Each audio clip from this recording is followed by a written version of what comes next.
Pinuna sa Senado ang tila mabagal na pagkilos ng pamahalaan na upang tugunan ang problema sa langis. Gayon din ang hindi umanong nag-iisang kilos ng administrasyon. Ayaw rin daw kasi tanggapin ng palasyo na mayroon ng krisis sa lagay ng ating fuel supply. Magbabalita si Raymond Dadpaas. Nababagalan ng mga senador sa pagkilos ng mga ahensya ng pamahalaan upang tugunan ang krisis dulot ng gera sa Middle East.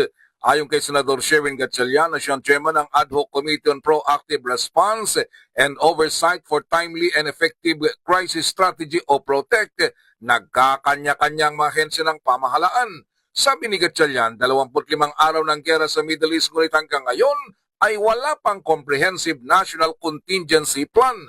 Paliwanag ng senador, mahalagang nagkakaisang pagkilos ng administrasyon upang maunawaan nila sa Senado kung ano ang kailangan upang sila makatulong, lalo na kung mangangailangan ng supplemental budget. Dahil nakita namin iba-ibang agency, iba-ibang scenarios. So but we need a cohesive, unified, coordinated national contingency plan. Yun ang kailangan nun namin. At nakakagulat lang, after almost 3 weeks na tayo, almost 25 days, 25 days, wala pa tayong national contingency plan. No? Nakakagulat lang dahil Binigyang din naman ni Senator Loren Legarda na aminin man o hindi na mga ahensya ng pamahalaan ay napakabagal nila sa pagkilos. Sabi ni Legarda, alam ito ng Department of Budget and Management dahil maraming ahensya ng pamahalaan ang napakababa ang kanilang absorptive capacity at budget utilization kapag normal ang panahon.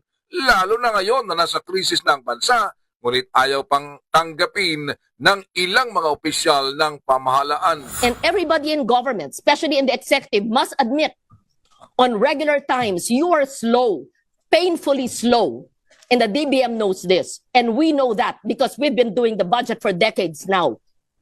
Your utilization, your implementation is so slow, with the exception of some agencies like DSWD.